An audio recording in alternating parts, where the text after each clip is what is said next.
ಸಾಯಿರಾಮ್. ಆತ್ಮೀಯ ವೀಕ್ಷಕ ಬಾಂಧವರಿಗೆಲ್ಲ ಇವತ್ತಿನ ಜೀವನಾಮೃತ ಕಾರ್ಯಕ್ರಮಕ್ಕೆ ಸ್ವಾಗತ ಸುಸ್ವಾಗತ.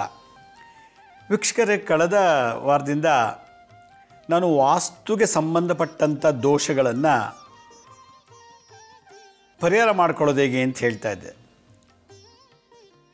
ಈಗ ನಮಗೆ ಕೈಕಾಲು ಉರಿ ಬಂತು, ಕಿವಿಲೆಲ್ಲ ಬಿಸಿ ಗಾಳಿ, ಕಣ್ಣೆಲ್ಲ ಬಿಸಿ ಬಿಸಿಯಾಗಿ ಉರಿಯುತ್ತಿರುತ್ತೆ, ಕಣ್ಣಲ್ಲಿ ನೀರು ಬರುತ್ತೆ. ಕಣ್ಣಲ್ಲಿ ಹೆಂಗೆ ನೀರು ಬರುತ್ತೋ ಹಾಗೆ ಮೂಗಿನಲ್ಲೂ ಕೂಡ ನೀರಿನ ಗುಂಡೆ ಬರುತ್ತೆ. ಬಾಯಿನ ಮೇಲೆ ತುಟಿಲೆಲ್ಲ ಹುಣ್ಣು, ನಾಲಿಗೆ ಮೇಲೆಲ್ಲ ಹುಣ್ಣಾಗುತ್ತೆ, ಮೌತ್ ಅಲ್ಸರ್ ಅಂತಾರೆ. ಹೊಟ್ಟೆ ಉರಿ, ಎದೆ ಉರಿ, ಮಂಡಿ ಉರಿ, ರಿಸಸ್ ಮಾಡುವಾಗ ಉರಿಯುತ್ತೆ, ರಿಸಸ್ನ ಸಲೀಸ ಮಾಡೋಕ್ಕಾಗಲ್ಲ, ಬಿಟ್ಟು ಬಿಟ್ಟು ಮಾಡೋಂಗಾಗತ್ತೆ, ಮಲ ಚೆನ್ನಾಗಿ ವಿಸರ್ಜನೆ ಆಗಲ್ಲ. ಈ ಥರ ದೋಷ ಇದ್ದಾಗ ಜಠರಾಗ್ನಿಯಲ್ಲಿ ದೋಷ ಇರ್ತದೆ ಅಂತ. ಆಗ ಆಗ್ನೇಯ ದಿಕ್ಕಿನಲ್ಲಿರತಕ್ಕಂಥ ಎನರ್ಜಿನ ತೊಗೊಂಡು ನಾವು ಹೀಲ್ ಮಾಡ್ಕೋಬೇಕು. ಅಗ್ನಿ ಮೂಲೆಯಲ್ಲಿ ಇರತಕ್ಕಂಥ ಎನರ್ಜಿಯನ್ನು ತೊಗೊಂಡು ಜಠರಾಗ್ನಿಯಲ್ಲಿ ಇರತಕ್ಕಂಥ ಹೆಚ್ಚಿನ ಅಗ್ನಿಯನ್ನು ಆಗ್ನೇಯ ದಿಕ್ಕಿನಲ್ಲಿರೋ ಅಗ್ನಿಯನ್ನು ಸಮತೋಲನವಾಗಿ ಸುಧಾರಿಸ್ಕೊಳ್ಬೇಕು. ನಮ್ಮ ಆಗ್ನೇಯ ದಿಕ್ಕಿನಲ್ಲಿರುವಂಥ ದೋಷ, ನಮ್ಮ ಶರೀರದಲ್ಲಿ ಆಗ್ನೇಯ ದಿಕ್ಕಿನಲ್ಲಿರತಕ್ಕಂಥ ದೋಷ ಅಗ್ನಿಮೂಲೆಯಿಂದ ಪರಿಹಾರ ಮಾಡ್ಕೋಬೇಕು. ದುಸ್ವಪ್ನಗಳು, ನೇಣಾಕೊಂಡು ಸಾಯುವಂಥದ್ದು, ವಿಷ ಕುಡಿಯುವಂಥ ಸಾಯೋದು, ಹೀಗೆ ವಿಚಿತ್ರವಾದಂಥ ಸಾವುಗಳನ್ನು ನೋಡ್ತಾ ಇರೋ ಕನಸಲ್ಲಿ ವಿಚಿತ್ರವಾದಂಥ ದುಸ್ವಪ್ನಗಳು ಬರ್ತಾಯಿತ್ತು ಅಂದರೆ ಹಲ್ಲು ಕಡಿಯೋದು, ಭಯ ಬೀಳೋದು, ನಿದ್ರೆ ಮಾಡೋಕ್ಕಾಗೋದಿಲ್ಲ. ಈ ಥರ ದೋಷ ಇದ್ದಾಗ ದಕ್ಷಿಣ ದಿಕ್ಕಿನಿರೋ ಎನರ್ಜಿ ತೊಗೊಂಡು ರಿಪೇರಿ ಮಾಡ್ಕೋಬೇಕು ನಮ್ಮ ಮನಸ್ಸನ್ನು. ಹಾಗೆ ಕಳ್ತನ, ಚೋರ ಭಯ, ಎಷ್ಟೇ ದುಡಿದ್ರೂ ಕೂಡ ಮನೇಲಿ ದುಡ್ಡು ದುಡಿಯೋದಿಲ್ಲ ಅಂತೀವಿ. ಹೀಗೆ ಭಾಳಷ್ಟು ಗೊಂದಲ, ಗಲಾಟೆ, ಕಲಹಗಳು. ಆಗ ಪ್ರತಿಯೊಬ್ಬರು ಈಶಾನ್ಯ ದಿಕ್ಕಿನಲ್ಲಿರೋ ಎನರ್ಜಿನ ತಗೊಂಡು ನಾವು ಕಸ್ಟಮೈಸ್ ಮಾಡ್ಕೋಬೇಕು. ಈಶಾನ್ಯ ದಿಕ್ಕಿದು ಹೀಗೆ ವರ್ಣ ದಿಕ್ಪಾಲಕ ಪಶ್ಚಿಮ ದಿಕ್ಕಿನಲ್ಲಿರೋ ಎನರ್ಜಿನ ತೊಗೊಂಡು ನಾವು ನಮ್ಮ ಬಾಡಿ ಮೈಂಡ್ ಸೋಲನ್ನ ಟ್ಯೂನ್ ಮಾಡ್ಕೋಬೇಕು. ವಾಯುವ್ಯ ದಿಕ್ಕಿನಲ್ಲಿ ನಮ್ಮ ಬಾಡಿ ಮೈಂಡ್ ಸೋಲನ್ನು ರಿಪೇರಿ ಮಾಡ್ಕೋಬೇಕು. ಮತ್ತು ಕುಬೇರ ದಿಕ್ಕಿನಲ್ಲಿ ಹಣಕಾಸಿನ ಸಮಸ್ಯೆ, ವಿಪರೀತ ಸಾಲ ಬಾಧೆ, ದುಡ್ಡು ಕೊಟ್ಬಿಟ್ಟಿರ್ತೀವಿ, ವಾಪಸ್ ಬರೋಲ್ಲ, ಎಷ್ಟೇ ದುಡಿದ್ರೂ ಮನೆ ದುಡ್ಡು ಉಳಿತಿರೋದಿಲ್ಲ. ಈ ಥರದ್ದೆಲ್ಲ ದೋಷ ಇದ್ದಾಗ ಅದು ವಾಸ್ತು ದೋಷ ಅನ್ನೋ ಬದಲು ಕುಬೇರ ದಿಕ್ಕಿನಲ್ಲಿರೋ ಎನರ್ಜಿ ತೊಗೊಂಡು ನಾವು ಅದನ್ನು ಟ್ಯೂನ್ ಮಾಡಿಕೊಂಡು ನಮ್ಮ ಜೀವನದಲ್ಲಿ ಸರಿಪಡಿಸ್ಕೋಬೇಕು. ಹೀಗೆ ನಾನು ಆಗ್ನೇಯ, ದಕ್ಷಿಣ, ನೈಋತ್ಯ ಮತ್ತು ಪಶ್ಚಿಮ, ವಾಯುವ್ಯ, ಈಶಾನ್ಯ, ಕುಬೇರ, ಈ ಎಲ್ಲ ದಿಕ್ಕುಗಳ ಬಗ್ಗೆ ವಾಸ್ತುದೋಷನ ಕರೆಕ್ಟ್ ಮಾಡ್ಕೊಳ್ಳೋದಿಗೆ ಮುದ್ರಾ ಮಂತ್ರ ತಂತ್ರದಿಂದ ಅಂತ ನಾನು ಹೇಳಿದ್ದೆ. ಇವತ್ತು ಕೆಲವರಿಗೆ ಕುಲದೇವರ ಆರಾಧನೆ ನಿಂತೋಗ್ಬಿಟ್ಟಿರ್ತದೆ. ಇವತ್ತಿನ ಸಂಚಿಕೆಯಲ್ಲಿ ನಾನು ಹೇಳೋದು ಈಶಾನ್ಯ ದಿಕ್ಕಿನಿಂದ ಬರುವಂಥ ದೋಷಗಳೇನು ಅಂತೇಳಿ.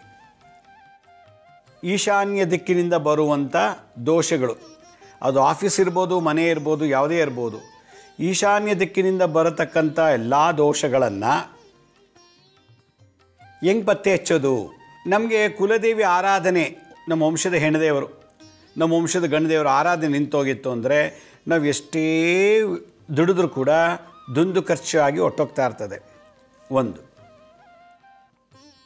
ಗುರುವಿನ ಶಾಪ ಇತ್ತು ಅಂದರೆ, ಗುರುವಿಗೆ ದ್ರೋಹ ಮಾಡಿದರೆ ಆ ದೋಷದಿಂದ ಏನಾಗುತ್ತೆ, ನಮಗೆ ಮನೇಲಿ ವಿದ್ಯಾಭ್ಯಾಸಕ್ಕೆ ತೊಂದರೆ ಇರ್ತದೆ. ವ್ಯವಹಾರದಲ್ಲಿ ಮಾಡುವಂಥ ವ್ಯವಹಾರದಲ್ಲಿ ಲೆಕ್ಕಪಕ್ಕಗಳಲ್ಲಿ ಲೆಕ್ಕಾಚಾರದಲ್ಲಿ ತುಂಬ ನಷ್ಟ ಆಗಿಬಿಟ್ಟಿರ್ತದೆ ಗುರುವಿನ ದೋಷ ಇತ್ತು ಅಂದರೆ. ಈ ನೀರು, ನದಿ, ಸಮುದ್ರ, ನಾಲೆ ಅಥವಾ ಕಾಲುವೆ ಇಂಥ ಜಾಗದಲ್ಲಿ ಬಿದ್ದು ಏನಾದ್ರು ಸತ್ತೋಗಿದ್ದರೆ ಅದರದ್ದು ದೋಷ ಹೊಂದಿರ್ತದೆ. ಈಶಾನ್ಯ ದಿಕ್ಕಿನಿಂದ ಬರುವಂಥ ಸಿಂಪ್ಟಮ್ಸ್ ಇವೆಲ್ಲ. ಇಲ್ಲಿ ಈಶಾನ್ಯ ದಿಕ್ಕಿನಿರುವಂಥ ಅಗಾಧವಾದ ಎನರ್ಜಿನ ನಾವು ನಮ್ಮ ಆತ್ಮ, ಮನಸ್ಸು, ದೇಹಕ್ಕೆ ಕಲೆಕ್ಟ್ ಮಾಡಿ, ಫೈನ್ ಟ್ಯೂನ್ ಮಾಡಿ, ಕಸ್ಟಮೈಸ್ ಮಾಡ್ಕೋಬೇಕು. ನಮ್ಮ ಆಯುಷ್ಯು, ನಮ್ಮ ಏಜು, ನಮ್ಮ ವ್ಯವಹಾರ ತಕ್ಕಂತೆ. ನನ್ನ ಪ್ರಕಾರ ಎಲ್ಲರೂ ಹೇಳ್ತಾರೆ ಈಶಾನ್ಯ ದಿಕ್ಕಿನಲ್ಲಿ ವಾಸ್ತು ದೋಷ ಇದೆ, ಅಲ್ಲಿ ವಾಸ್ತು ದೋಷ, ಇಲ್ಲಿ ದೋಷ ಇದೆ. ವಾಸ್ತು ದೋಷ ಅನ್ನೋದೇ ಇಲ್ಲ, ವಾಸ್ತು ದೋಷ ಅನ್ನೋದಿಲ್ಲ. ಭಗವಂತ ಈ ಬ್ರಹ್ಮಾಂಡವನ್ನು ಭಾಳ ಶುದ್ಧವಾದ ಮನಸ್ಸಿನಿಂದ, ಶುದ್ಧವಾದ ದಿವಸ, ಪವಿತ್ರವಾದಂಥ ದಿವಸ, ಒಳ್ಳೆ ಲಗ್ನ ವಾರ ತಿಥಿ ನಕ್ಷತ್ರದಲ್ಲಿ ಯೋಗ ಕರ್ಣದ ಸೃಷ್ಟಿ ಮಾಡಿದ್ದಾನೆ ಭಗವಂತ. ಈ ಬ್ರಹ್ಮಾಂಡವನ್ನು ನೆನ್ನೆ ಮೊನ್ನೆ ಸೃಷ್ಟಿ ಮಾಡಿಲ್ಲ. ಕೃತ ತ್ರೇತ ದ್ವಾಪರ ಯುಗದಿಂದನೂ ಸೃಷ್ಟಿ ಮಾಡೋ ಈ ಭೂಮಿಯಲ್ಲಿ ಕೃಷ್ಣ ರಾಮ ಮತ್ತು ದಶಾವತಾರಗಳು ಬಹಳಷ್ಟು ಅವತಾರ ರಾಜ ಮಹಾರಾಜರು ಭಾಳ ವಿಜೃಂಭಣೆ ನೂರಾರು ಸಾವಿರಾರು ವರ್ಷ ಬಾಳಿ ಬದುಕೋಗಿರಂಥ ಈ ಭೂಮಿನಲ್ಲಿ ವಾಸ್ತುದೋಷ ಇಲ್ಲ. ವಾಸ್ತುದೋಷ ಇರೋದು ನಮ್ಮ ಬಾಡಿ ಒಳಗಡೆ, ವಾಸ್ತುದೋಷ ಇರೋದು ಕೆಟ್ಟ ಮನಸ್ಸಿನೊಳಗಡೆ, ವಾಸ್ತುದೋಷ ಇರೋದು ನಾವು ಆತ್ಮ ಪೂರ್ವ ಜನ್ಮದಿಂದ ತೊಗೊಂಬಂದಿರೋ ಮಹಾಪಾಪ ಶಾಪಗಳು ಆತ್ಮದಲ್ಲಿ ಅಡಕವಾಗಿರೋದ್ರಿಂದ, ಆತ್ಮದಲ್ಲಿ ಸೇರಿರೋದ್ರಿಂದ ವಾಸ್ತುದೋಷ ಇರೋದು ಆತ್ಮದಲ್ಲಿ, ಮನೆಯಲ್ಲ. ವಾಸ್ತುದೋಷ ಇದೆ ವಾಸ್ತುದೋಷ ಇದೆ ಅಂಥೇಳಿ ಎಲ್ಲರನ್ನೂ ಎದುರಿಸಿ ಇವಾಗ ತುಂಬ ಜನ ತೊಂದರೆ ಮಾಡಿ ಎಲ್ಲನೂ ಕಳ್ಕೊಂಡು ಬೀದಿಗೆ ಬಂದುಬಿಟ್ಟಿದ್ದಾರೆ. 100x100 ಒಂದು ಸೈಟಲ್ಲಿ ಒಂದು 30 ಅಪಾರ್ಟ್ಮೆಂಟ್ ಕಟ್ಟಿದ್ದಾರೆ. ಆ 30 ಅಪಾರ್ಟ್ಮೆಂಟ್ ಸೆಟ್ ಬ್ಯಾಕೇ ಇಲ್ಲ. ಈ ಕಡೆ 3 ಅಡಿನೂ ಬಿಟ್ಟಿಲ್ಲ, ಆ ಕಡೆ 3 ಬಿಟ್ಟಿಲ್ಲ. ಈ ಮನೆ ಡೋರು ಆ ಮನೆ ಪಕ್ಕದ ಡೋರ್ಗೆ ಕನೆಕ್ಟ್ ಆಗಿದೆ. ಅಪಾರ್ಟ್ಮೆಂಟಲ್ಲಿ ಯಾವ ವಾಸ್ತು ಇದೆ ರೀ? ಅದೇ ಆಯ 50 ಮನೆಗೂ ಅದೇ ಪಾಯ, ಅಷ್ಟೇ ಭೂಮಿ. ಈ ಮನೆಗೆ ಸಪ್ರೇಟ್ ಆಯ, ಆ ಮನೆಗೆ ಸಪ್ರೇಟ್ ಆಯ ಪಾಯ ಹಾಕಿಲ್ಲ. ಒಂದೇ ಪಾಯ ಒಂದೇ ಆಯ ಹಾಕಿ 20-30 ಮನೆಯನ್ನು ಕಟ್ಟಿದ್ದಾರೆ. ಅಮೇರಿಕಾ, ಲಂಡನ್, ಜರ್ಮನಿ ಈ ಥರ ದೊಡ್ಡ ದೊಡ್ಡ ದೇಶಗಳಲ್ಲಿ ಎಷ್ಟು ಒಂದೊಂದು ಬಿಲ್ಡಿಂಗ್ ಒಂದೊಂದು ಕಡೆ 100-200 ಅಪಾರ್ಟ್ಮೆಂಟ್ ಮಾಡಿದ್ದಾರೆ. ಕತ್ತೆತ್ತು ನೋಡಬೇಕು ಆಕಾಶ, ಆ ಹೈಟ್ಗೆ ಮನೆಗಳ ಕಡೆ ಅಲ್ಲೆಲ್ಲ ಚೆನ್ನಾಗಿದ್ದಾರೆ. ಅಲ್ಲಿ ವಾಸ್ತುದೋಷ ಇಲ್ಲ. Germany, America, London, Australia, Canada ಇಲ್ಲೆಲ್ಲ ವಾಸ್ತುದೋಷನ ನಗ್ತಾರೆ. ವಾಸ್ತುದೋಷ ಅನ್ನೋದು ಇರೋದು ನಮ್ಮ ಬಾಡಿ ಮೈಂಡ್ ಸೋಲಲ್ಲಿ ಮಾತ್ರ. ಆದ್ದರಿಂದ ವಾಸ್ತುದೋಷ, ಮನಸ್ಸಿನ ವಾಸ್ತು, ದೇಹದ ವಾಸ್ತು, ಆತ್ಮದ ವಾಸ್ತು ನಿತ್ಯ ನಾವು ಕ್ಲೀನ್ ಮಾಡ್ಕೊಳ್ತಾ ಇದ್ದರೆ ನಾವು ಎಂಥ ಜಾಗದಲ್ಲಿದ್ದರೂ ಕೂಡ ಒಳ್ಳೆಯದಾಗತ್ತೆ. 100% ವಾಸ್ತು ಪ್ರಕಾರ ಮನೆ ಕಟ್ಟಿದ್ರೆ ಸಾವೇ ಬರಲ್ವಾ? ರೋಗನೇ ಬರಲ್ವಾ? 100% ವಾಸ್ತು ಇದೆ ಅಂತೇಳಿ ಅಲ್ಲಿ ಗಲಾಟೆ ಇಲ್ವಾ? ಅಲ್ಲಿ ಸಾಲಬಾಧೆ ಇಲ್ವಾ? ಅಲ್ಲಿ ಊರಿನ ಸಮಸ್ಯೆಗಳಿಲ್ವಾ? 100% ವಾಸ್ತು ಇದು ಕೂಡ ಮನುಷ್ಯ ನೆಮ್ಮದಿಯಾಗಿಲ್ಲ. ಶೆಡ್ಡಲ್ಲಿರೋನಷ್ಟು, ಒಂದು ಶೆಡ್ಡಲ್ಲಿ ಶೀಟ್ ಹಾಕೊಂಡು ಕೂತಿರೋನು ಮಲಗಿರೋನಿಗೆ ಅವನಲ್ಲಿರೋ ತೃಪ್ತಿ 100% ವಾಸ್ತುಲಲ್ಲಿರೋನಿಗಿಲ್ಲ. ಅದರಿಂದ ವಾಸ್ತು ಕರೆಕ್ಷನ್ ಅಂದರೆ ಮನಸ್ಸು, ಬಾಡಿ, ದೇಹವನ್ನು ಕಡಿಬೇಕು. ವಾಸ್ತು ಸೂಕ್ತ ಅಂತ ಒಂದು ಸೂಕ್ತ ಇದೆ, ಆ ಸೂಕ್ತ ಇದೆ ಹೇಳೋದು. ಆದ್ದರಿಂದ ವಾಸ್ತು ದೋಷ ಅಂತೇಳಿ ನಾವು ದುಂದು ಖರ್ಚು ಮಾಡಿ ತುಂಬ ತಲೆಯಲ್ಲಿ ಕೆಡಿಸ್ಕೊಂಡು ಯೋಚನೆ ಮಾಡೋ ಬದಲು ಆಯಾ ದಿಕ್ಕಿನಲ್ಲಿರುವ ಎನರ್ಜಿನ ನಾವು ಹೆಂಗೆ ಬೇಕೋ ಸರಿಪಡಿಸ್ಕೊಳ್ಳೋದೇ ವಾಸ್ತು. ಅಸ್ತು ಅಂದರೆ ಆಗಲಿ, ಅಸ್ತು ಅಸ್ತು ಅಸ್ತು ಅಂದರೆ ಹಾಗೇ ಆಗಲಿ ಹಾಗೇ ಆಗಲಿ. ವಾ ಅಂದರೆ ಪ್ರಕೃತಿ, ಪ್ರಕೃತಿ ಇರೋದನ್ನು ತೊಗೊಂಬಂದು ನಮ್ಮಲ್ಲಿರೋ ನಮ್ಮ ವ್ಯವಹಾರಕ್ಕೆ ತಕ್ಕಂತೆ, ನಮ್ಮ ದಿನನಿತ್ಯ ತಕ್ಕಂತೆ ಅಳವಡಿಸೋದೇ ವಾಸ್ತು ಅಂತೇಳಿ. ಯಾರಿಗೆ ಯಾವಾಗಲೂ ಶೀತ ಆಗ್ತಿರ್ತದೋ, ಅಸ್ತಮ, ದಮ್ಮು ರೋಗ, ಅಸ್ತಮ ರೋಗ, ಕಫ ಬರೋದು, ವಿಪರೀತವಾದಂಥ ಮೂತ್ರ ವಿಸರ್ಜನೆ ಯೂರಿನ್ ಪಾಸ್ ಮಾಡ್ತಿದ್ರೆ, ಸಿಕ್ಕಾಪಟ್ಟೆ ಲೂಸ್ ಮೋಷನ್ ಆಗ್ತಿತ್ತು ಅಂದರೆ, ಬ್ಲಡ್ಡಲ್ಲಿ ಏನಾದ್ರು ದೋಷ ಇತ್ತು ಅಂದರೆ, ರಕ್ತದಲ್ಲಿ ಏನಾದ್ರು ದೋಷ ಇತ್ತು ಅಂದರೆ, ಮನೇಲಿ ಯಾರಾದರೂ ನೀರಲ್ಲಿ ಬಿದ್ದು ಸತ್ತೋಗಿದ್ರೆ, ಬಾವಿಗೆ ಬಿದ್ದು ಸತ್ತೋಗಿರ್ಬೋದು, ಸಂಪಿಗೆ ಬಿದ್ದು ಸತ್ತೋಗಿರ್ಬೋದು, ನದಿಲಿ ಕೊಚ್ಕೊಂಡು ಹೋಗಿರ್ಬೋದು, ಸಮುದ್ರದಲ್ಲಿ ಸ್ನಾನ ಮಾಡೋಕ್ಕೆ ತೊಂದರೆ ಆಗಿರ್ಬೋದು, ಜಲಮೃತ್ಯು ದೋಷ ಇತ್ತು ಅಂದರೆ, ಯಾವಾಗಲೂ ಮನೇಲಿ ಮಕ್ಕಳು ಓದೋದೇ ಇಲ್ಲ, ಯಾವಾಗಲೂ ಓದಲ್ಲ, ಮನೇಲಿ ಮಕ್ಕಳು ಕಳ್ತನ ಮಾಡ್ತಾರೆ, ಮನೇಲಿ ಸ್ಕೂಲ್ಗೆ ಅಂತ ಹೋಗ್ತಾರೆ ಸ್ಕೂಲ್ಗೆ ಹೋಗಲ್ಲ, ಕಾಲೇಜ್ಗೆ ಅಂತ ಹೋಗ್ತಾರೆ ಕಾಲೇಜ್ಗೆ ಹೋಗಲ್ಲ, ವಿದ್ಯಾಭ್ಯಾಸದಲ್ಲಿ ಅಡೆತಡೆಗಳಿತ್ತು ಅಂತಂದರೆ ಅಂಥ ಮನೆಯಲ್ಲಿ ಈ ಥರ ದೋಷಗಳಿದ್ದಾಗ ಈಶಾನ್ಯ ದಿಕ್ಕಿನಲ್ಲಿ ದೋಷ ಅಲ್ಲಿ ಈಶಾನ್ಯ ದಿಕ್ಕಿನಂಥ ಎನರ್ಜಿನ ತೊಗೊಂಡು ನೀವು ಅದನ್ನು ಸರಿಪಡಿಸ್ಕೋಬೇಕು. ಮನೆಗೆ ಭಗವಂತ ದೊಡ್ಡ ಎನರ್ಜಿ ಕೊಟ್ಬಿಟ್ಟಿದ್ದಾನೆ, ಅದು ನೀವು ಹೆಂಗೆ ಬೇಕೋ ಹಂಗೆ ಸರಿಪಡಿಸ್ಕೊಂಡು ಬಾಳಬೇಕು. ಇದೇ ವಾಸ್ತು. ಈಶಾನ್ಯ ದಿಕ್ಕಿನಲ್ಲಿ ಇರತಕ್ಕಂಥ ಎನರ್ಜಿ ಶೀತಕ್ಕೆ ಸಂಬಂಧಪಟ್ಟಂಥದ್ದು, ನೀರಿಗೆ ಸಂಬಂಧಪಟ್ಟಂಥ ಸಾವು, ಮತ್ತು ಯಾವಾಗಲೂ ಕಫ, ನೆಗಡಿ, ಕೆಮ್ಮು, ಮಲಮೂತ್ರ ವಿಸರ್ಜನೆ ಆಗ್ತಿರೋದು, ಓದೋಭ್ಯಾಸದಲ್ಲಿ ವಿದ್ಯಾಭ್ಯಾಸದಲ್ಲಿ ಕುಂಠಿತ, ಮತ್ತು ಕೆಲವು ಬಿಸ್ನೆಸ್ ಮಾಡ್ತಾರೆ, ಬಿಸ್ನೆಸ್ಸಲ್ಲಿ ಆಗಾಗ ಕಳ್ತನ ಆಗ್ತದೆ. ಅಂಗಡಿ ಒಳಗಡೆ ಮನೆ ಕಳ್ತನ ಬೇರೆ, ಗೃಹ ಚೋರ ಬೇರೆ, ವ್ಯವಹಾರ ಚೋರ ಕೃತ್ಯ ಆಫೀಸಲ್ಲಿ, ಅಂಗಡಿಗಳಲ್ಲಿ, ಅಥವಾ ಪ್ರಯಾಣ ಮಾಡುವಾಗ ಕಟ್ ಮಾಡಿಬಿಡ್ತಾರೆ. ಮತ್ತು ಇದಕ್ಕಿದ್ದಾಗೆ ಕೆಲವು ಒಂದು ವ್ಯಾಪಾರ ಮಾಡ್ತಿದ್ದಾಗ ಬೆಂಕಿ ಬೀಳ್ಬೋದು. ಈ ಥರ ದೋಷಗಳೇನಾದ್ರು ಇತ್ತು ಅಂದರೆ, ನಿಮ್ಮ ಜಾತಕದಲ್ಲಿ ನಡೀತಿತ್ತು ಅಂದರೆ, ಅದನ್ನು ನೀವು ಈಶಾನ್ಯ ದಿಕ್ಕಿನಲ್ಲಿರೋ ಎನರ್ಜಿ ತೊಗೊಂಡು ಸರಿಪಡಿಸ್ಕೋಬೇಕು. ಆಗ ನೀವು ಸರಿ ಹೋಗ್ತೀರ. ಆ ದಿಕ್ಕನ್ನಲ್ಲ, ದಿಕ್ಕು ಭಗವಂತನ ಸೃಷ್ಟಿ, ದಿಕ್ಕುಗಳು ಅವನು ಸೃಷ್ಟಿ ಮಾಡೋ, ಅವ್ನು ನಾವು ಯಾರು ಕರೆಕ್ಷನ್ ಮಾಡೋ ಶಕ್ತಿ ಇಲ್ಲ, ಅದು ನಾಲೆಡ್ಜೇ ನಮ್ಗೆ ಗೊತ್ತಿಲ್ಲ. ಆ ದಿಕ್ಕಿನಲ್ಲಿರೋ ಎನರ್ಜಿ ತೊಗೊಂಡು ನಾವು ಸರಿಪಡಿಸ್ಕೋಬೇಕು. ಅಲ್ಲಿರೋ ಐಟಮ್ ತೊಗೊಂಡು ಚೆನ್ನಾಗಿ ತಿಂದು ಜೀರ್ಣಿಸ್ಕೊಂಡು ಆರೋಗ್ಯವಾಗಿರಬೇಕು. ಅಲ್ಲಿ ಏನು ಸಿಗುತ್ತೋ ತೊಗೊಂಡು ತಿನ್ನಬೇಕು, ಆರಾಮಾಗಿರಬೇಕು. ಹಾಗೆ ಈಶಾನ್ಯ ದಿಕ್ಕಿನಲ್ಲಿ ಇರತಕ್ಕಂಥ ಎನರ್ಜಿನ ನಾವು ಸಕ್ ಮಾಡಬೇಕು ಮುದ್ರಾಮಂತ ತಂತ್ರದಿಂದ. ಹಾಗೆ ಈ ದೋಷಗಳೆಲ್ಲ ಹೋಗುತ್ತೆ. ನಾವು ಈ ಮನೆಗೆ ಬಂದಮೇಲೆ ಹಿಂಗಾಗೋಯ್ತು ಅಂತ, ಮನೆಗೆ ಬಂದು ಆಲೆ 5 ವರ್ಷ ಆಯಿತು, ಇತ್ತೀಚೆಗೆ ಇವ್ರಿಗೆ ಆ ಪ್ರಾಬ್ಲಮ್ ಬರ್ತಿರೋದು. ಮನೆಗೆ ಬಂದು ಒಂದು 3 ತಿಂಗಳಿಗೆ ಬರಬೇಕಾಗಿತ್ತು. ಸಾವು ಮತ್ತು ಅಸ್ತಮ, ದಮ್ಮಂತೆ, ಬೇದಿ, ರಕ್ತದಲ್ಲಿ ದೋಷ, ವಿಪರೀತವಾದಂಥ ಕೆಮ್ಮು, ಕ್ಷಯ, ಈ ಥರದ್ದೆಲ್ಲ ಮನೆಗೆ ಬಂದಾಗಲೇ ಬರಬೇಕು. ಮನೆಗೆ ಬಂದು 4-5 ದೋಷ ಆದಮೇಲೆ ಇದು ಬಂದಿದೆ ಅಂದರೆ ಅದು ನಿಮ್ಮ ದಶಾಭಕ್ತಿ ದೋಷ, ಜಾತಕದಲ್ಲಿ ದಶಾಭಕ್ತಿ ದೋಷ. ಅದರಿಂದ ವಾಸ್ತು ದೋಷ ಜಗತ್ತಿನಲ್ಲಿಲ್ಲ. ವಾಸ್ತು ದೋಷ ಇರೋದು ಬಾಡಿ ಮೈಂಡ್ ಸೇವ್ನಲ್ಲಿ. ಒಂದು ಮನೆಯಲ್ಲಿ ಹೋದಾಗ ಆ ಮನೇಲಿ ಒಂದು ಬಾಡಿಗೆಗೆ 3 ವರ್ಷ ಇದಂತೆ. ಆ ಮಗು ತುಂಬ ಚೆನ್ನಾಗಿ ಓದಿ SLCಲಿ ಒಳ್ಳೆ ಮಾರ್ಕ್ಸ್ ಬಂತು. ಅವರು ಟ್ರಾನ್ಸ್ಫರ್ ಆಯಿತು, ಬೇರೆ ಊರಿಗೋದು. ಇನ್ನೊಬ್ರು ಯಾರೋ ಬಂದರು. ಆ ಮನೆಗೆ ಬಂದಮೇಲೆ ಆ ಮಗು ಓದಲಿಲ್ಲ, ಫೇಲ್ ಆಯಿತು.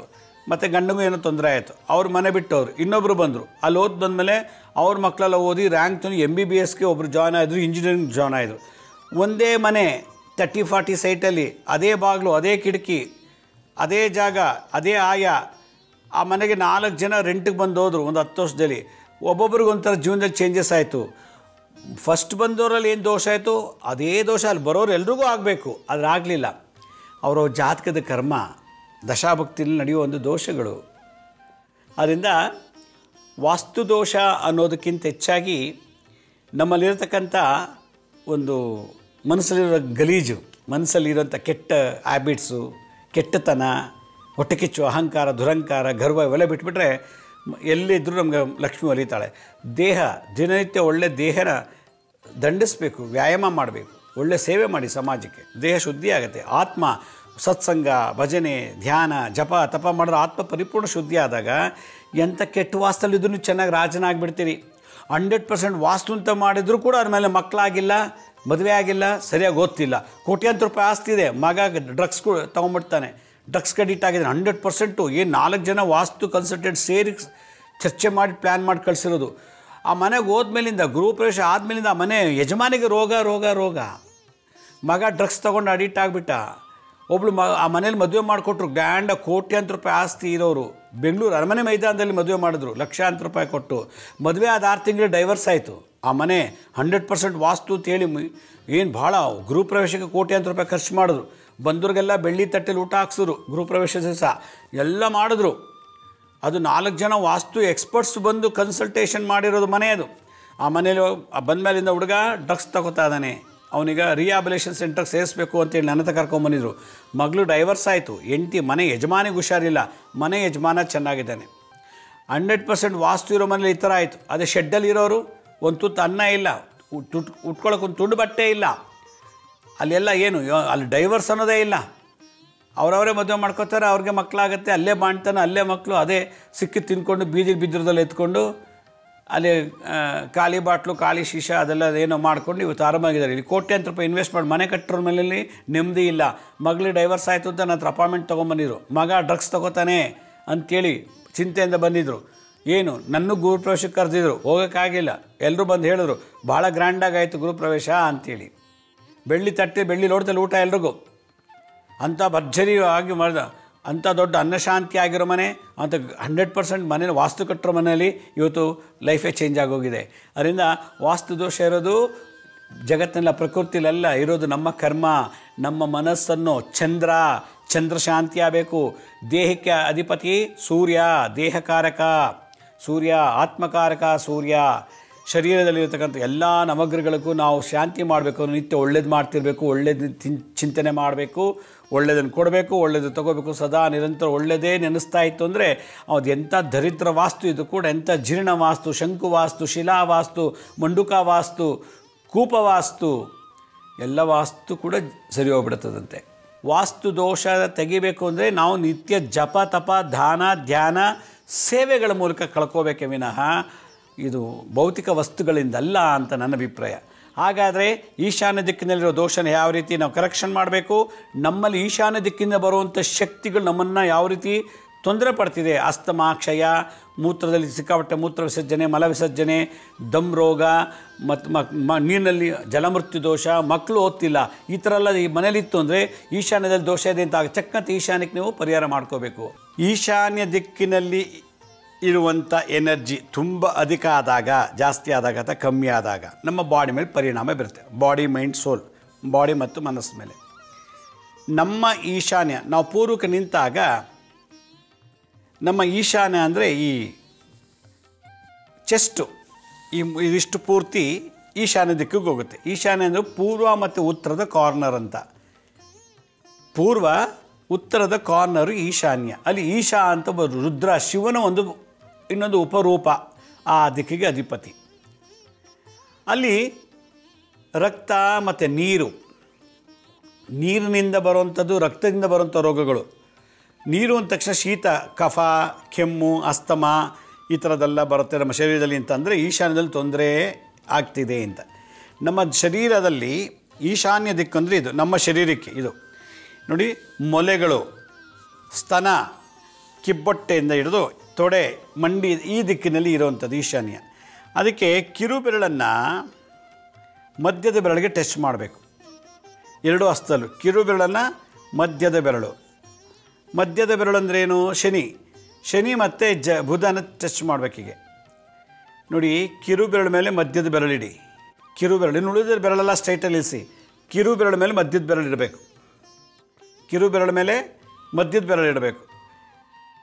ಇನ್ನೊಂದ್ಸಲ ಹೇಳ್ತೀನಿ, ಕಿರುಬೆರಳು ಬುಧ ಗ್ರಹ, ಮಧ್ಯದ ಬೆರಳು ಶನಿ, ಮಧ್ಯಮ, ಕನಿಷ್ಠ ಮತ್ತು ಮಧ್ಯಮ ಎರಡನ್ನೂ ಈಗ ಇಟ್ಕೋಬೇಕೀಗೆ. ಈಗ ಇಟ್ಕೊಂಡು ಆಕಾಶ ನೋಡ್ತಾ ಈಶಾನ್ಯಕ್ಕೆ ಮುಖ ಮಾಡಿಕೊಂಡು ಓಂ ಈಶಾನಾಯ ಸ್ವಾಹ, ಓಂ ಈಶಾನಾಯ ಸ್ವಾಹ, ಓಂ ಈಶಾನಾಯ ಸ್ವಾಹ, ಓಂ ಈಶಾನಾಯ ಸ್ವಾಹ, ಓಂ ಈಶಾನಾಯ ಸ್ವಾಹ, ಓಂ ಈಶಾನಾಯ ಸ್ವಾಹ.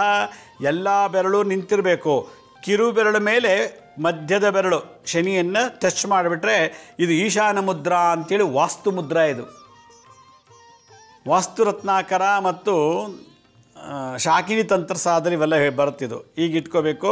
ಓಂ ಈಶಾನಾಯ ಸ್ವ ಅಂದಾಗ ನಿಮ್ಮ ಮನೆ ಈಶಾನ ದಿಕ್ಕು ಕೂಡ ಬ್ಯಾಲೆನ್ಸ್ ಆಯಿತು. ಅಲ್ಲೇನೋ ಹೆಚ್ಚು ಕಮ್ಮಿ ಎನರ್ಜಿ ಇತ್ತು ಅಂದರೆ ನಿಮ್ಮ ಶರೀರದಲ್ಲಿ ಎನರ್ಜಿ ಏರುಪೇರು ಆದಾಗ ಆತ್ಮ ಮನಸ್ಸು ದೇಹದಲ್ಲಿ ಈ ಒಂದು ಈಶಾನಾಯ ಸ್ವ ಅಂತ ಶರೀರದಲ್ಲಿ ಕೆಲವು ಭಾಗಗಳನ್ನು ಆಯಾ ದಿಕ್ಕಿಗಿಟ್ಟಿದ್ದಾನೆ ಭಗವಂತ. ಆಯಾ ಸ್ಪೇರ್ ಪಾರ್ಟ್ಸು ಈ ಎನರ್ಜಿನ ಸಕ್ ಮಾಡಿ ಮಂತ್ರ, ಸೌಂಡ್ ಥೆರಪಿ, ಮಂತ್ರ ಎಲ್ಲ ಮೈಂಡಿಗೆ, ಮನಸ್ಸಿಗೆ ಕ್ಲೀನ್ ಮಾಡಿದ್ರೆ, ಮುದ್ರಾ ಫಿಸಿಯೋಥೆರಪಿ, ಬಾಡಿಗೆ ಥೆರಪಿ ಮಾಡುತ್ತೆ ಫಿಸಿಯೋಲಾಜಿಕಲ್ ಆಗಿ. ಅದರಿಂದ ಫಿಸಿಯೋಲಾಜಿ ಮಂತ್ರ, ಅನಾಟಮಿ ಮುದ್ರಾ, ಇದನ್ನು ನಾವು ನಿತ್ಯ ಪ್ರಾಕ್ಟೀಸ್ ಮಾಡಬೇಕು. ತಂತ್ರ ಏನು ಮಾಡಬೇಕು? ಯಾವುದಾದ್ರು ನದಿಗೆ ಹೋದಾಗ, ನದಿ, ಬಾವಿ, ಬೋರು ಅಥವಾ ನಾಲೆ ಇಂಥ ಜಾಗದಲ್ಲಿ ಗಂಗೆ ನೀರಿಗೆ ಪೂಜೆ ಮಾಡಬೇಕಂತೆ. ಆಗ ನಿಮ್ಮನೆ ವಾಸ್ತು ದೋಷ ಇರುವಂಥ ಈಶಾನ್ಯದಲ್ಲಿ ಇರೋದೆಲ್ಲ ತೊಂದರೆ ನಿವಾರಣೆ ಆಗುತ್ತೆ. ಅದಕ್ಕೆ ನದಿ, ಸಾಗರ, ಸರೋವರ, ಕಾಲುವೆ ಅಥವಾ ಸಂಪು, ನಿಂತ ನೀರು, ಕೆರೆಗಳು, ಪುಷ್ಕರಣಿ ಇಲ್ಲೆಲ್ಲ ಯಾಕೆ ದೀಪಾತಿ ಪೂಜೆ ಮಾಡ್ತೀವಿ ಅಂದರೆ ನಮ್ಮ ಮನೆ ಈಶಾನ್ಯ ದಿಕ್ಕಿನಲ್ಲಿ ದೋಷಗಳು ಕಮ್ಮಿ ಆಗಲಿ ಅಂತ. ನಾವೆಲ್ಲಿ ವಾಸ ಮಾಡ್ತೀವೋ ಅಲ್ಲಿ ಜಲತತ್ವದಿಂದ ಬರುವಂಥ ದೋಷಗಳು ನಿವಾರಣೆ ಆಗಲಿ ಅಂಥೇಳಿ ಈ ನಮ್ಮ ಹಿಂದೂ ಸನಾತನ ಧರ್ಮದಲ್ಲಿ ದಿಕ್ಕುಗಳ ಶಾಂತಿಗಾಗಿ ಯಾತ್ರೆ, ಜಾತ್ರೆ, ಪೂಜೆ ಮಾಡೋಕ್ಕೆ ಅಂತ ಒಂದು ಪದ್ಧತಿಯನ್ನು ತಂದಿಟ್ಟಿದ್ದಾರೆ. ಆದ್ದರಿಂದ ನಮ್ಮ ವಾಸ್ತು ದೋಷವನ್ನು ಮುದ್ರಾಮಂತ್ರ ತಂತ್ರದಿಂದ ನಾವು ಮಾಡಿಕೊಂಡಿದ್ದೇ ಆದರೆ ಅಲ್ಲಿ ಏನೇ ದೋಷ ಇದ್ದರೂ, ಈಶಾನ್ಯದಲ್ಲೇ ಇರಲಿ, ಆಗ್ನೇಯದೇ ಇರಲಿ, ನೈಋತ್ಯದಲ್ಲಿ ಏನೇ ಇದ್ದು ಕೂಡ ಮುದ್ರಾಮಂತ್ರದಿಂದ ನಮ್ಮ ಬಾಡಿ ವಾಸ್ತು ಬ್ಯಾಲೆನ್ಸ್ ಮಾಡ್ಕೋತಾ ಇರಬೇಕು. ಎಷ್ಟೋ ಜನ ಮನೆಗೆ ವಾಸ್ತು ಇಲ್ದಿರೋ ಮನೆಗೆಲ್ಲ ಹೋಗಿದ್ದಾರೆ. ಅಲ್ಲಿ ಹೋಗಿ 3 ವರ್ಷಕ್ಕೆ ದೊಡ್ಡ ಕರೋಡ್ಪತಿ ಆಗಿದ್ದಾರೆ. ಅದೇ ವಾಸ್ತು ಸಮೇತ ಕಟ್ಟಿರೋ ಓನರ್ ಆ ಮನೆ ಖಾಲಿ ಮಾಡ್ಕೊಂಡು ಬೇರೆ ಬಾಡಿಗೆ ಮನೆಗೆ ಹೋಗಿದ್ದಾರೆ. ಅಲ್ಲಿಗೆ ಜಾತಕದ ದೋಷ, ವಾಸ್ತು ದೋಷ ಅಲ್ಲ. ಆದ್ದರಿಂದ ವಾಸ್ತು ದೋಷ ಅನ್ನೋದು ಇಲ್ಲ. ಅದು ನಮ್ಮ ಶರೀರದಲ್ಲಿ ದೋಷ ಇದೆ. ಮನಸ್ಸಿನ ಕಲ್ಮಶಗಳೇ ನಮ್ಮದು ವಾಸ್ತು ದೋಷ. ಶರೀರದಲ್ಲಿರೋ ರೋಗಗಳೇ ನಮ್ಗೆ ವಾಸ್ತು ದೋಷ. ಆತ್ಮದ ತುಂಬಿರೋದೇ ಪಾಪ ಶಾಪಗಳೇ ನಮ್ಮ ವಾಸ್ತು ದೋಷ ಆತ್ಮದು. ಇದನ್ನು ಮಾಡ್ತಾ ಬನ್ನಿ. ಸೊ ನಾನೀಗ ಎಲ್ಲದಕ್ಕೂ ಹೇಳಿದ್ದೀನಿ. ಈಗ ಎಲ್ಲ ದಿಕ್ಕಿಗೂ ಸೇರಿಸಿ ಒಂದು ಶಾಂತಿ ಮಾಡಬೇಕು. ಅದು ಹೇಗೆ ಅನ್ನೋದನ್ನು ನಾನು ನಾಳೆ ಸಂಚಿಕೆಯನ್ನು ಹೇಳ್ಕೊಡ್ತೀನಿ. ಒಂದು ಅನೌನ್ಸ್ಮೆಂಟ್ ವೀಕ್ಷಕರೇ, 7ನೇ ತಾರೀಕು ಜನವರಿ ಭಾನುವಾರ ನಾನು ಮೈಸೂರಿಗೆ ಬರ್ತಾ ಇದ್ದೀನಿ. ಮೈಸೂರಿನಲ್ಲಿ ಗುರುಸ್ಪಂದನ ಕಾರ್ಯಕ್ರಮ ಅಂತ ಬೆಳಗ್ಗೆ 10ರಿಂದ 12 ಗಂಟೆ ತನಕ ನಮ್ಮನ್ನು ನೇರವಾಗಿ ಬಂದು ಭೇಟಿ ಮಾಡಿ ನಿಮ್ಮ ಪ್ರಶ್ನೆಗಳನ್ನು ಸಭೆಯಲ್ಲಿ ಕೇಳಿ ಪರಿಹಾರ ಪಡ್ಕೊಳ್ಳುವಂಥ ಒಂದು ವಿಶೇಷ ಕಾರ್ಯಕ್ರಮ ಗುರುಸ್ಪಂದನ ಕಾರ್ಯಕ್ರಮ. ಮತ್ತು ಮಧ್ಯಾಹ್ನ 2ರಿಂದ 7 ಗಂಟೆ ತನಕ ಮೈಸೂರಿನಲ್ಲಿ ಅಗ್ನಿಹೋತ್ರ ದೀಕ್ಷೆ ಕೊಡ್ತಾ ಇದ್ದೀನಿ. ಯಾರಿಗೆ ಮದುವೆ ಆಗಿಲ್ಲ, ಮಕ್ಕಳಾಗಿಲ್ಲ, ಬಿಸ್ನೆಸ್ಸಲ್ಲಿ ಲಾಸು, ಎಲ್ಲ ಥರ ರೋಗಗಳು, ಎಲ್ಲ ಥರ ಸಾಲ ಬಾಧೆಗಳು, ಮಾನ ಅಪಮಾನಗಳಿಂದ ನರಳ್ತಾ ಇದ್ದರೆ, ಜಮೀನು ವಿಷಯದಲ್ಲಿ ಅಥವಾ ಮನೆ ವಿಚಾರದಲ್ಲಿ ಯಾವುದೇ ಒಂದು ವಿಚಾರದ ಕೋರ್ಟು, ಜೈಲು, ಪೊಲೀಸ್ ಸ್ಟೇಷನ್ದು ಚಿಂತೆಗಳು ನಡೀತಿತ್ತು ಅಂದರೆ ಎಲ್ಲ ಪೂಜೆ ಹೋಮ ಎಲ್ಲ ಮಾಡಿದ್ರೂ ಕೂಡ ಪರಿಹಾರ ಆಗಿಲ್ಲ ಅಂದರೆ ಲಾಸ್ಟ್ ಪರಿಹಾರ ಅಗ್ನಿಹೋತ್ರ. ಅಗ್ನಿಹೋತ್ರ ಅಂತಂದರೆ ದಿನ ಬೆಳಗ್ಗೆ ಸೂರ್ಯ ಉದಯ ಆಗುವಾಗ, ಸೂರ್ಯ ಮುಳುಗುವಾಗ ಸಂಧಿಕಾಲದಲ್ಲಿ 2 ಮಂತ್ರದಿಂದ 2 ನಿಮಿಷದಲ್ಲಿ ಸೂರ್ಯನಿಗೆ ಮತ್ತು ಅಗ್ನಿದೇವನಿಗೆ ಆಹುತಿ ಕೊಡುವಂಥ ಒಂದು ವಿಶೇಷ ನಿತ್ಯ ನಿರಂತರ ಯಜ್ಞ ಅಗ್ನಿಹೋತ್ರ ಅಂತ. ಇದನ್ನು ಯಾರು ಮಾಡ್ತಾರೋ ಅವ್ರು ಅಗ್ನಿಹೋತ್ರಿಗಳಂತ. 64 ವಿಧದಲ್ಲಿ ಇದು ಒಂದು ವಿದ್ಯೆ. ಆದ್ದರಿಂದ ನಾವು 7ನೇ ತಾರೀಕು ಜನವರಿ ನಾವು ಈ ಕಾರ್ಯಕ್ರಮವನ್ನು ಈ ಮೈಸೂರಿನಲ್ಲಿ ನಡೆಸ್ತಾ ಇದ್ದೀವಿ. ಈ ಕಾರ್ಯಕ್ರಮ ಎಲ್ಲಿ ನಡೀತಾ ಇದೆ, ಅಗ್ನಿಹೋತ್ರಿ ಮತ್ತು ಗುರುಸ್ಪಂದನ ಕಾರ್ಯಕ್ರಮ ಅಂತಂದರೆ ಶ್ರೀಮತಿ ಲೀಲಾ ಶ್ರೀ ಎಚ್ ಚೆನ್ನಯ್ಯ ಕಲ್ಯಾಣ ಮಂಟಪ, ವಾಲ್ಮೀಕಿ ರಸ್ತೆ, ವಿನಾಯಕ ನಗರ, ಮೈಸೂರು. ಮೈಸೂರಿನಲ್ಲಿ ವಿನಾಯಕ ನಗರ ಅಂತಿದೆ. ಆ ವಾಲ್ಮೀಕಿ ರಸ್ತೆಯಲ್ಲಿ ಒಂದು ಲೀಲಾ ಎಚ್ ಚೆನ್ನಯ್ಯ ಕಲ್ಯಾಣ ಮಂಟಪ ಅಂಥೇಳಿ, ಇದು ಹೊಸ ಮಹಾರಾಣಿ ಕಾಲೇಜು ಒಂದು ಹೊಸದಾಗಿ ಓಪನ್ ಆಗಿದೆ, ಅದು ಪಕ್ಕದಲ್ಲೇ ಇದೆ. ಇದು ಇಲ್ಲಿ 2 ರಿಂದ 7 ಅಗ್ನಿಹೋತ್ರಿ ವರ್ಕ್ಶಾಪು. ಇದು ಫ್ರೀ ಅಲ್ಲ, ಅಗ್ನಿಹೋತ್ರಿ ಫ್ರೀ ಮಾಡ್ತಿಲ್ಲ. ಗುರುಸ್ಪಂದನ ಮಾತ್ರ ಫ್ರೀ ಕಾರ್ಯಕ್ರಮ, ಉಚಿತ ಕಾರ್ಯಕ್ರಮ, ಯಾರು ಬೇಕಾದ್ರೂ ಭಾಗವಹಿಸ್ಬೋದು.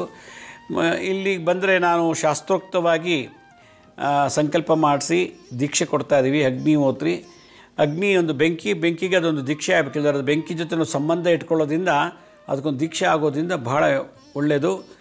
ಯಾವುದೇ ರೀತಿ ಮುಂದೆ ಅನಾಹುತಗಳಾಗೋದಿಲ್ಲ ಅಂಥೇಳಿ ದೀಕ್ಷೆ ಆಗಬೇಕು ಅಂತ ಸಂಪ್ರದಾಯ ಇದೆ. ಈ ಕಾರ್ಯಕ್ರಮ ಭಾಗವಹಿಸಬೇಕಾದವರು agnihotra.ssbk.in ಅಂತ ನೋಡಿ ಸ್ಕ್ರೀನ್ ಮೇಲೆ ತೋರಿಸ್ತಾ ಇದ್ದೀವಿ. ಆ ಲಾಗಿನ್ ಆಗಿ ನೀವು ರಿಜಿಸ್ಟರ್ ಮಾಡ್ಕೊಳ್ಳಿ ಈ ಅಗ್ನಿಹೋತ್ರಿ ಕಾರ್ಯಕ್ರಮಕ್ಕೆ ಭಾಗವಹಿಸೋರು. ಮತ್ತು ನಮ್ಮ ಹಳೆ ಸಂಚಿಕೆ ಯಾರು ನೋಡೋಕ್ಕಾಗಿಲ್ವೋ ಅವರು ನಮ್ಮ ಶಿರ್ಡಿ ಸಾಯಿ ಭಿಕ್ಷಾ ಕೇಂದ್ರ, ಹೆಲ್ತ್ ಸೈನ್ಸ್ ಅಂತ 2 ಯೂಟ್ಯೂಬ್ ಚಾನಲ್ ಇದೆ. ಇದ್ರ ಜೊತೆಗೆ SSBK ಜ್ಞಾನೋದಯ ಅಂತ ಒಂದು ಮ್ಯೂಸಿಕ್ ಚಾನಲ್ ಇದೆ. 3ಕ್ಕೂ ಸಬ್ಸ್ಕ್ರೈಬ್ ಮಾಡ್ಕೊಳ್ಳಿ. ಪಕ್ಕದಲ್ಲಿರೋ ಬೆಲ್ ಬಟನ್ ಪ್ರೆಸ್ ಮಾಡಿ. ನೋಡಾದ್ಮೇಲೆ ಲೈಕ್ ಅನ್ನೋ ಬಟನ್ ಪ್ರೆಸ್ ಮಾಡಿ. ಆಮೇಲೆ ಆ ಲಿಂಕನ್ನು ನಿಮ್ಮ ಬಂಧು ಮಿತ್ರರಿಗೆ ವಾಟ್ಸಪ್ ಮುಖಾಂತರ ಅಥವಾ ಇಮೇಲ್ ಮುಖಾಂತರ ಶೇರ್ ಮಾಡಿ. ಗುರುಜಿ ಲಕ್ಷ್ಮೀ ಶ್ರೀನಿವಾಸ್ ಅಂತೇಳಿ ಫೇಸ್ಬುಕ್ಕಲ್ಲಿ ಒಂದು ಅಕೌಂಟ್ ಇದೆ, ಅಲ್ಲೂ ನಿಮ್ಗೆ ಭಾಳಷ್ಟು ಇನ್ಫಾರ್ಮೇಷನ್ ಸಿಗುತ್ತೆ.